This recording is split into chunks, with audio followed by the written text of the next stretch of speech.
So in this video, we're going to look at when you should disengage your disconnectable sway bar and when perhaps it might be better to leave it actually connected.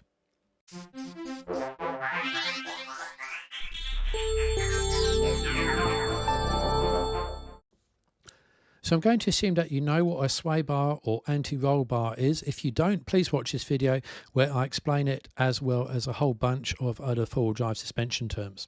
Now this video came about because I posted these two photographs of a Jeep Wrangler Rubicon with the sway bar connected and disconnected, and I said that you get more ground clearance underneath the diff with the sway bar connected. And if you look at these lines I put on here, that's underneath the front tyre. You can see there's the diff line with the sway bar disconnected, whereas with the sway bar connected it's actually much higher, and that's because the wheel is in the air, of course, which is a drawback. So there's no right or wrong. Generally it's better to drive off-road if your sway bar disconnected, but not always. And this is diagrammatically what I mean. So if you've got a wheel in a deep hole like this, you've got a lot of flex because your sway bar is disconnected, you may well find your diff or your axle will contact the ground, and that's a problem. Whereas if the sway bar is connected, you've got less flex, then maybe that wouldn't happen. And I have seen this for real, and that's how I know. So here is a Jeep Wrangler Rubicon. It is a diesel and it had an optional sway bar disconnect on the front, same as the Rubicon, and although not shown exactly at the point in this photograph, it couldn't make this hill because the front diff connected with the ground, and once we put the sway bar back in, then it was able to ascend relying on traction control and the extra clearance. So let's take a look at the Jeep in action then, and this is with the sway bar disconnected. Pausing it here, we're going to look at that analysis later on. You can see the way that front end flex is just beautifully keeping all four wheels on the ground and the body actually level. Now if we look at the sway bar connected over the same ground again, look, there's much more body roll. Again, as we pause it here, you can see that, and the wheels aren't as quite in contact with the ground. Look at that front left wheel slightly in the air, kicking up a little bit of dust now as the traction control has to work.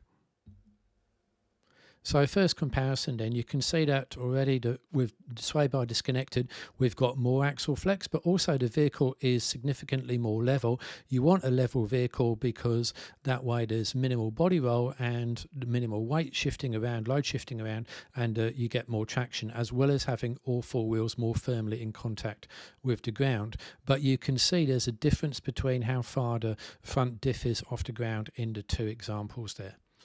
Now in this photo there's not a huge amount of difference, but take a look at the position of the right wheel, the one in front of the driver, and you'll see that in the connected case it's a little bit inset compared to the disconnected, so there's not need for quite as much flex. Also there's a bit of weight over the front axle, so the front can flex more than it would normally if there was little weight over it. That's really when you get the sway bar disconnect coming into its own. Now if we take a look at this line here, the sway bar disconnected, all four wheels on the ground, that left wheel never spins. And if we look at it connected, take a look at that front left wheel, it is way in the air, the car's really just being driven off its back axle. Now we begin to see quite a significant difference, and with the disconnected sway bar there's a lot more flex. That left wheel is definitely on the ground, whereas with the sway bar connected it's in the air. That will destabilize the vehicle, making it rely more on its traction control or the rear axle or lockers, none of which is ideal, although it could obviously get through even with that wheel in the air. But you can also then see the front diff is definitely higher. You can look just underneath on the connected side. What you see underneath that yellow line is the rear diff, not the front. Now into a really tricky section, and you can see that there's enough flex there to allow the right front wheel to pull through, and the car gets through without too much drama. But now with the disconnect actually out, i.e. the sway bar connected, then you can see that there's just not enough weight on that right wheel, even though it's the downhill wheel, for any grip to come onto it, and the traction control has got to work hard, and that's not really going to work. So right now the car's backing up, and it's going to take a different line out to the left and see if that's going to work for it, whereas with the sway bar disconnected, just cruised through without really too much of a problem. And you can see again their front left wheel is now up against a rock ledge, and the right front is just spinning. Traction control is not working. It's pretty poor because it's just bouncing. Again, lockers are not used for this run, just to really highlight what a disconnect can do. So now that's got to be fixed, and the solution is to drive up a bit to the right hand side, and what that does, that will just reduce the need for flex on the back axle. So you can see the drive will turn the wheel to the right a bit more, start to climb up, and now look at that, that's got the front axle level, and therefore more torque can go to the left hand wheel and the car can continue to move forwards. But that's not a line which was necessary to take with the sway bar disconnect.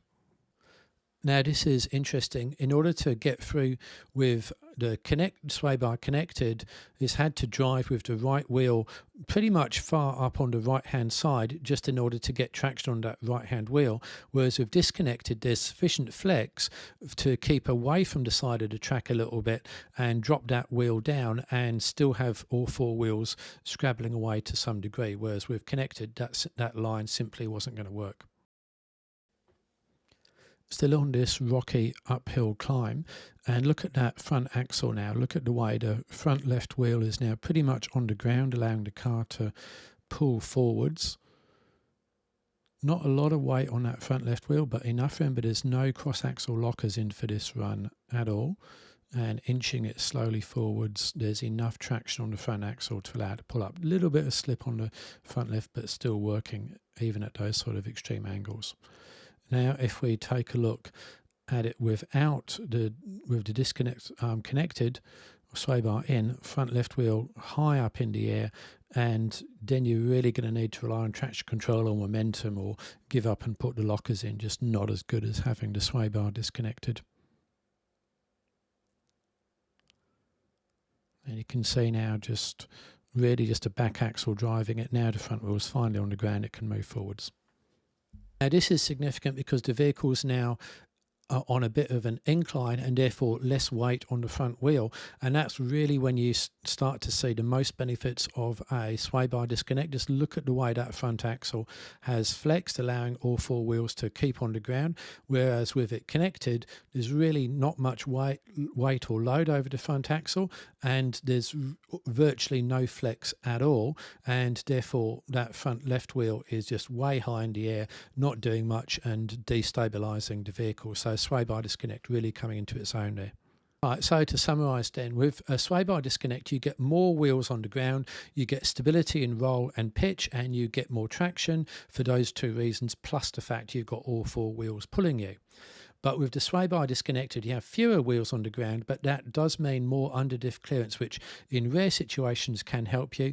It means the chassis isn't lowered to the ground, and you get a shorter effective wheelbase if the vehicle starts to pitch up or down, which may or may not be a bonus as well.